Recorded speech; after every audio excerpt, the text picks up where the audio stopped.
Merci à tous, bonjour, quelle introduction, je n'avais pas prévu ça. J'espère que vous passez un moment magnifique. Moi j'ai adoré le panel sur l'innovation, entendre des gens qui ont plus d'expérience que moi. Moi j'ai une famille, 2 enfants, et je ne sais plus quelle était votre conclusion, mais oui, si on peut faire finalement un monde meilleur, moi ça m'intéresse. Alors j'ai aussi une confidence à vous faire, c'est que j'ai beaucoup de chance. J'ai beaucoup de chance parce que je travaille chez Oracle. Et travailler chez Oracle, quand vous êtes passionné de technologie, c'est un peu comme être un enfant dans un magasin de jouets. On a tout un tas de différentes technologies qui évoluent, qui sont souvent cutting edge. Et puis de temps en temps, il y a un moment, c'est pas souvent, il y a vraiment ce que j'appelle un shift technologique qui fait que on a la chance de vivre en fait l'implémentation d'une nouvelle façon en fait d'implémenter de la technologie qui va servir. J'étais tout à l'heure sur mon petit placement, à des nouvelles sociétés de se créer, à des nouvelles applications de voir le jour. Et tout ça en fait, ça va reposer à la base sur une nouvelle technologie qu'évidemment, hein, vous l'avez compris, on a appelé Autonomous. Cette technologie, Andrew nous en a parlé, elle repose en fait sur 3 grands principes qui sont donc le self-driving, donc la capacité finalement au logiciel et au hardware de tourner tout seul, mais pas que, hein, ça va aller dans les couches applicatives, ça va permettre par exemple de détecter, vous tous employés, quelle est votre meilleure carrière peut-être où vous recommandez. Ça va aussi être potentiellement évidemment dans les applications marketing, mais aussi par exemple dans la finance, mieux gérer sa trésorerie. Est-ce que j'ai des suppliers que je peux payer plus tôt en fait pour mieux placer mon cash et gagner en fait sur la partie trésorerie. C'est évidemment la partie self-securing, on en parlait, hein.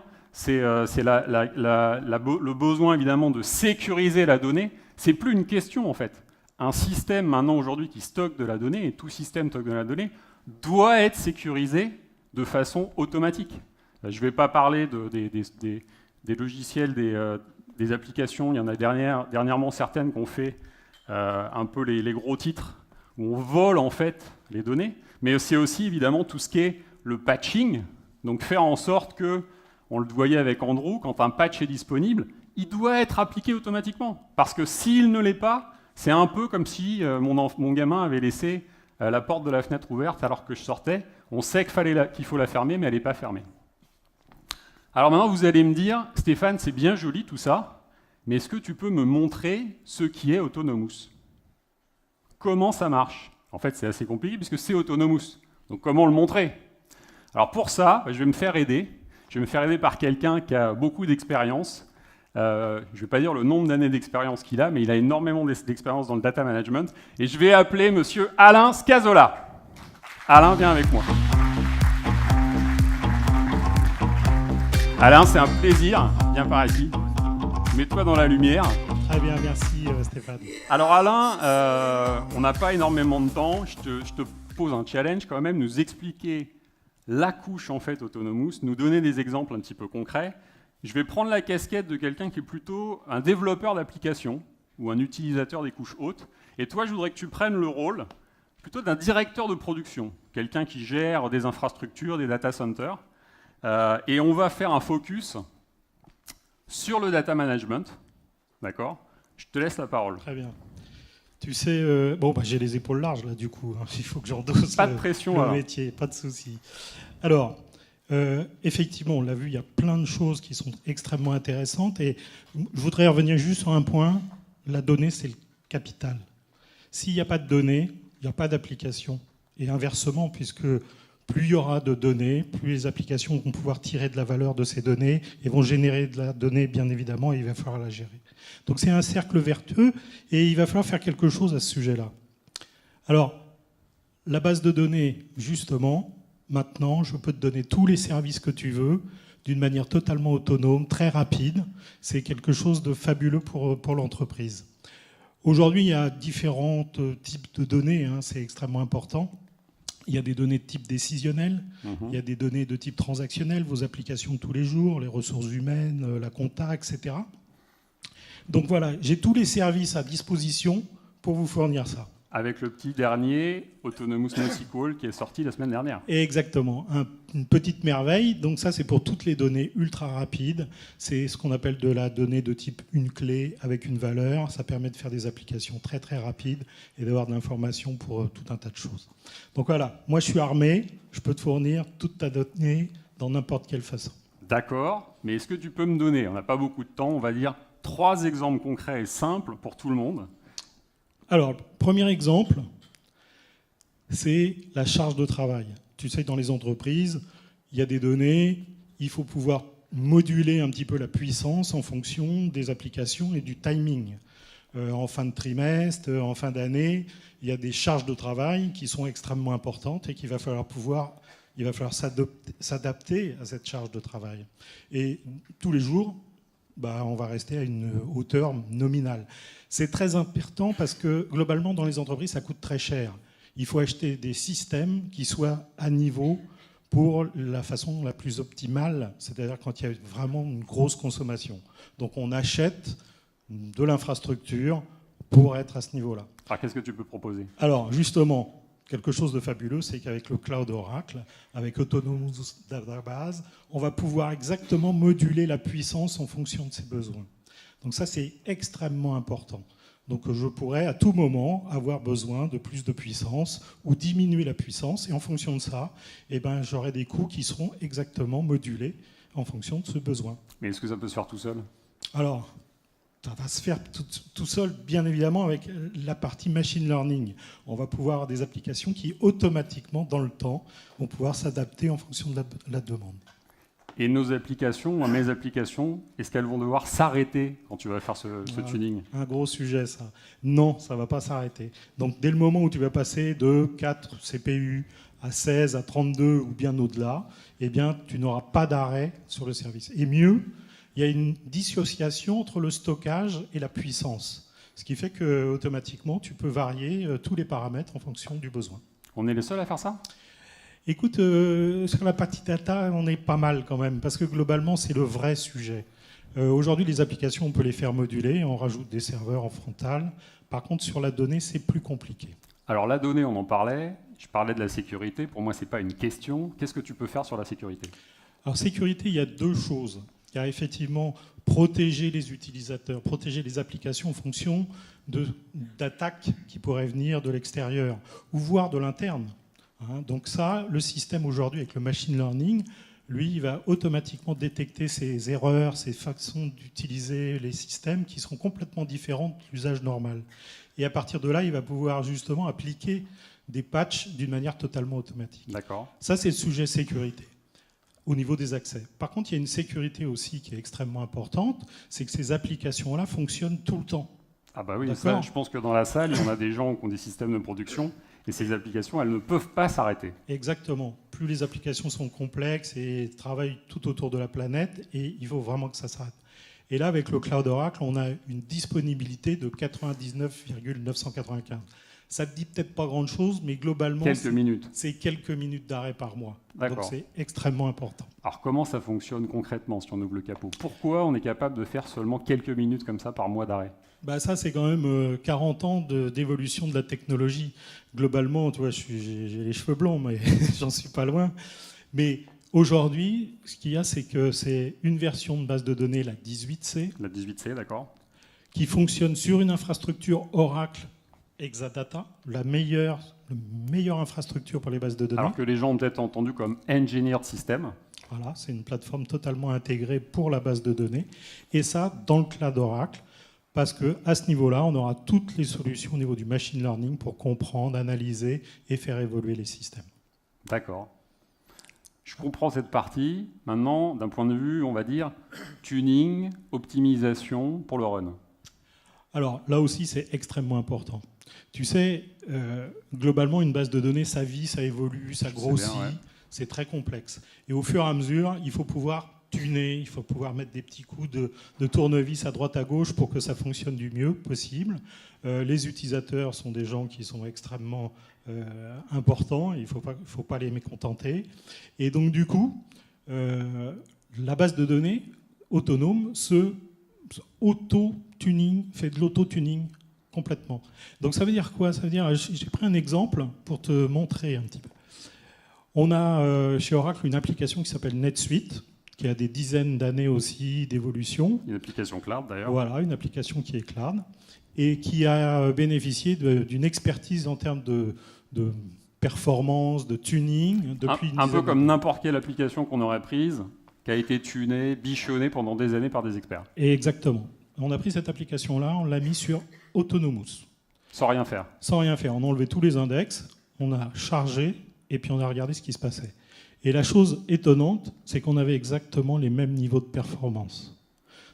Et le deuxième point qui est remarquable, c'est qu'en fait, il a construit des index. Et si avant les experts avaient construit plus de 8500 index, Ce que tu nous montres, ouais. exactement, Autonomous, lui, n'en a construit que 1700 à peu près. Ça veut dire que beaucoup moins de complexité pour l'évolution des applications et une façon de fonctionner optimale dès le moment où on met l'application à l'intérieur d'Autonomous. D'accord. Alors, j'ai entendu Andrew tout à l'heure parler des DBA. J'ai un petit peu peur quand même. Est-ce que tu es en train de nous expliquer que le métier du database administrateur est mort? Alors, pas du tout. Pas du tout. Je vais te rassurer. Je vais rassurer peut-être des gens dans la salle. Globalement, c'est un métier qui va être aussi en évolution.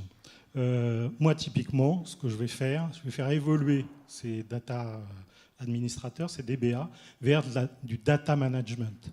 En fait, ils vont connaître toutes les données à l'intérieur du système. Ils vont également avoir la capacité de gérer tout le cycle de vie de la donnée. Et comme on va les décharger d'un tas de tâches qui sont finalement sans valeur ajoutée. Le provisioning, la config. Oui. Exactement. Et tout ça, tu vas être heureux parce que ces gens-là, ces DBA, ces data managers, ils vont venir avec toi dans tes équipes pour construire les nouvelles applications. Ils vont apporter tout leur savoir sur la donnée pour apporter une vraie valeur. Je comprends. Pas mal, non? C'est pas mal. Je pense que ça va être, on va s'adorer tous les deux. Bah, écoute, si tu peux me fournir des personnes en fait pour travailler sur mes projets, ouais, ça me fait un petit peu finalement penser. Tu vois, j'ai mis 3 use cases ici. Là, on était en train de parler de la partie de droite, en fait. Exactement. Développer des nouvelles applications, innover, on y revient de façon plus rapide. Sur la partie de gauche, c'est en fait la capacité à complètement créer une nouvelle application, soit pour un département, soit même à la limite une application critique, from scratch. Et là, en fait, ça ne peut se faire que si on a les ressources, si ces ressources sont disponibles, si on a le temps de le faire, si on peut mettre ces ressources à disposition, on pourra faire plus de projets, en fait. Voilà. Moi, ce que je voudrais, Stéphane, c'est que maintenant, tu nous expliques un petit peu comment tu as des idées pour développer des applications avec Autonomous. Alors, plus que des idées, c'est vrai que en fait, la partie Autonomous, donc, elle existe dans les couches basses, mais vous allez remarquer, elle commence en fait à sortir dans les couches hautes, dans les applications, dans les interfaces utilisateurs, que vos utilisateurs ou que vous tous, en fait, allez pouvoir utiliser. Et ce que j'ai fait, c'est que j'ai compilé, ou plutôt mes équipes, et je les en remercie, m'ont compilé en fait une petite vidéo qui met un peu en valeur différentes choses. Je vais te les montrer tout de suite. Si vous pouvez me passer la partie démonstration. Alors ici, on est en fait sur le cloud Oracle. On a connecté Analytics Cloud, un des services, à la base de données dont tu parlais, Autonomous. Et l'outil, déjà, en fait, regarde les données et il remarque qu'il y a un numéro de carte de crédit. C'est typiquement quelque chose que je ne vais pas montrer dans le call center. Donc, je ne veux pas que les agents le voient, je ne veux pas que ça soit apparent. Il va aller peut-être déduire le genre, en fait, de la personne en fonction du prénom et ainsi de suite. Et à chaque fois qu'il fait ça, sur la gauche, en fait, s'ajoutent ces différentes tâches. Et ça me crée finalement une sorte de script que je vais pouvoir utiliser à chaque fois que tu rechargeras la base de données, sans avoir besoin de te le demander.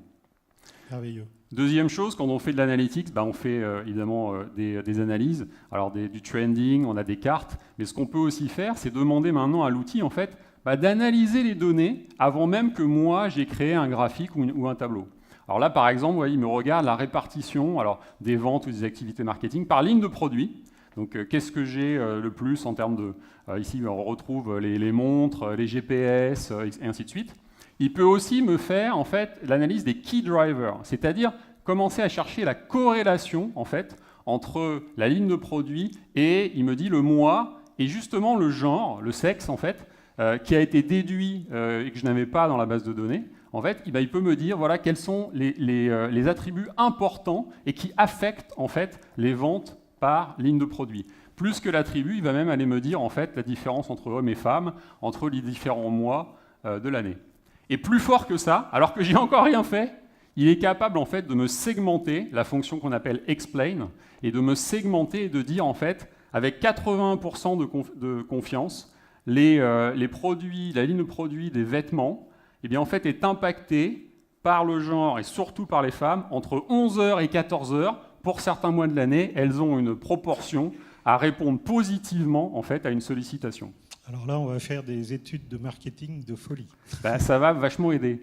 Dernière chose, on peut évidemment créer des graphiques et ainsi de suite, mais l'outil peut nativement, en fait, je lance juste un objet narratif et il va en fait en français ou en anglais ici écrire en fait l'analyse que vous auriez pu ou que vos analystes auraient pu rédiger. Il va me proposer ça contextuellement, donc soit pour tous les États-Unis. Je clique sur Texas, en temps réel, il va me refaire en fait l'analyse pour le Texas et donc me trouver un petit peu les variations en fonction du temps. Mais plus fort que ça, là je le fais pour le temps. Sur la gauche, j'ai différents éléments qui viennent de la base de données autonome. Par exemple, le genre donc, qui n'était pas d'ailleurs une colonne de la base, je la rajoute et là du coup, un peu comme un tableau pivot, mais écrit en français, il va dire pas seulement en fonction du temps, mais en fonction du genre. Voilà, je fais en fait ce qu'on appelle un peu du data mining. Tout ça... Je vais pouvoir faire mes rapports automatiquement. Alors mieux que ça, je sais que tu voyages pas mal. On a une application day by day, donc jour après jour, qui est sur ton téléphone, que vous pouvez d'ailleurs utiliser à partir du moment où vous êtes sur le Cloud Oracle, c'est gratuit. Il voit que souvent tu vas à New York. Quand il va à New York, il a vu que souvent tu demandais ce rapport, il va te le proposer proactivement. Il le fait également en fonction de ton calendrier. Et puis il le fait aussi, tu sais, quand ton patron t'appelle et qu'il te demande ce rapport de prod, là, il voit qu'en fait, à chaque fois que tu as cette interaction, tu demandes ce rapport, il te le propose à chaque fois que tu le rencontres. C'est parfait. Tu peux évidemment parler, c'est un téléphone, donc tu pourrais dire, alors là en anglais, montre-moi les ventes par ligne de produit et par genre. Il n'y a pas de rapport qui existe, hein. Là, il va directement dans la base de données autonome, il en retrieve en fait les attributs, les valeurs, et il me construit le rapport, il choisit en fait quel est le meilleur format pour moi, ici un bar chart et un pie chart. C'est en anglais, mais évidemment, c'est du Natural Language Processing, donc on est capable de parler en français. Je pourrais parler en français, je peux également taper, et comme dans n'importe quel moteur de recherche, il m'auto-complete, il me propose. Donc il détecte vente, ligne de produit, genre, il recherche ça dans la base de données en faisant la traduction à la volée, et il va en fait me proposer exactement le même rapport. C'est super. Moi j'achète, hein, je vais en avoir besoin pour mes Je pense que tu pourrais t'en servir. Avec ta base de données et mes applications, on a fait quelque chose. Alors je pense que la question, ou l'une des questions que les gens vont peut-être avoir, c'est ok, comment on commence? Comment on peut essayer ce cloud? Alors si vous pouvez nous repasser, merci. Alors c'est très simple. Aujourd'hui, tu vas sur le Cloud Oracle et tu peux bénéficier en fait d'un certain nombre d'heures gratuitement pour pouvoir... Gratuitement. Tu as à peu près 3300 heures, voilà. Pas mal. Et tu peux tester tous les types d'applications directement sur le cloud. C'est pas mal, non? Et alors si je veux être un peu accompagné par les experts? Alors, on a bien évidemment toutes tes équipes qui sont à l'intérieur d'Oracle et qui peuvent aider. Et on va faire un Cloud Test Drive spécifique sur toute la partie Autonomous Data Warehouse avec l'intégration également Autonomous. Donc le 13 novembre, à Colombes, dans nos locaux, gratuitement pour n'importe qui veut venir participer. Exactement. Et selon la demande, on en fera d'autres. Écoute, merci beaucoup. Applaudissements pour Alain, s'il vous plaît. Pour Stéphane aussi. Merci.